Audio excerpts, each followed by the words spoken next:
தூரத்தில் ரஷ்ய சமவெளிகளின் வடபகுதியிலே நான் முதலாவதாக இவ்வுலகில் கண்விழித்தேன். என் கீச் கீச் சத்தத்தின் காரணமாக கருவாளுடைய மூக்கென பெயரிடப்பட்டேன். உயர்ந்த அழகிய பறவைகளாக அறியப்படும் நாங்கள் பெரும் கூட்டங்களாக வாழும் சமூக பறவைகளாக நாளின் பெரும் பகுதியை சேற்றில் புழுக்களை சொண்டுகளால் கிளறி உண்டு கழிக்கின்றோம். மனிதர்களைப் போலன்றி கருவாள் கொண்ட மூக்கன்களாக நாங்கள் இணையர்களில் பற்றுறுதி கொண்ட சோடிகள். ஒரு முறை சேர்ந்தால் வாழ்க்கை முழுவதும் ஒன்றாகவே இருப்போம்.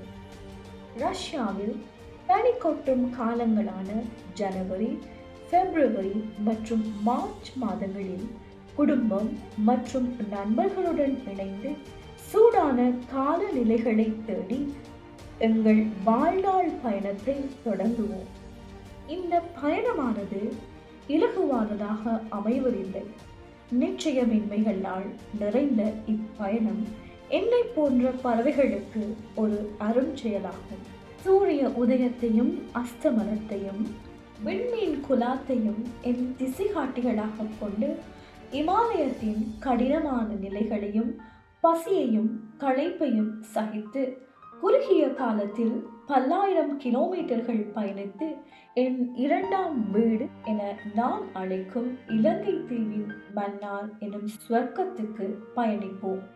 மத்திய ஆசியாவின் பறக்கும் தடத்தின் இறுதி அடைவான இலங்கை அதன் செறிவான உயிர் பல்வகமையால் பறவைகளான எமக்கு ஸ்வர்க்கமாக இருக்கிறது.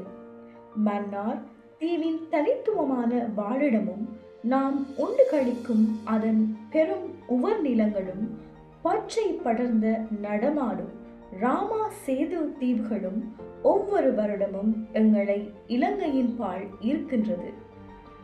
துரதிர்ஷ்டவசமாக எமது குறுகிய வாழ்நாளில் அழகிய மன்னார் தீவில் பல கொடிய மாற்றங்களை காண்கின்றேன். கனமாக சுற்றும் காற்றாடிகளை கவனிக்காமல் தீவில் என்னால் பறக்க முடியவில்லை. ஒரு காலத்தில் என் மொத்த பறவை கூட்டத்துக்கும் உணவளித்த உவர் நிலங்களை இன்று பெரும் கான்கிரீட் வேலிகள் ஆக்கிரமித்துள்ளன. முன்பு வீரவைதியாய் வீற்றிருந்த எங்கள் விடுமுறைக்கான விடுதிகள் இன்று இயந்திரங்களின் பேர் இறைச்சலுடன் தூசு கலந்த மேகங்களுடனும் நிறைந்து போயுள்ளது. வாழிடங்களை நாம் இழந்து வருவதால் கடந்த சில வருடங்களில் எங்கள் சனத்தொகை சடுதியாக வீழ்ச்சி கண்டுள்ளது. இடம்பெயரும் பறவைகளான எங்கள் எதிர்பார்ப்புகள் இழக்கப்பட்டதாகவும் எனது விதி நிர்ணயிக்கப்பட்டு விட்டதாகவும் நான் நினைத்து வருந்திய பொழுதில் உயர் எண்ணங்களை கொண்ட பல மனிதர்கள் என்னை, என் குடும்பத்தை, எங்களின் இனத்தை பாதுகாப்பதற்காகவும் மன்னாரின் முக்கியத்துவத்தை நிறுவுவதற்காகவும் இரவு பகலாய் பாடுபடுவதை கண்டேன்.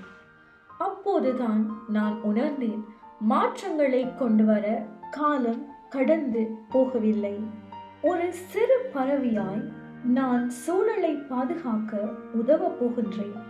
அதனால்தான் என் முதுகில் இணைக்கப்படும் செய்மதி இழையின் மூலம் எனது உணவருந்தும் முறைகளை உன்னிப்பாக ஆராய்ந்து ஒவ்வொரு அசைவுகளின் மூலமும் மனிதர்கள் மன்னார் பிரதேசத்தின் முக்கியத்துவத்தை உணர வழி சமைத்து எனது குடும்பத்தின் பிள்ளைகளின் எதிர்கால நிலவுகைக்காகவும் வருடா வருடம் அவர்கள் இவ்விடத்துக்கு பயணிப்பதற்காகவும் உதவுகின்றேன்.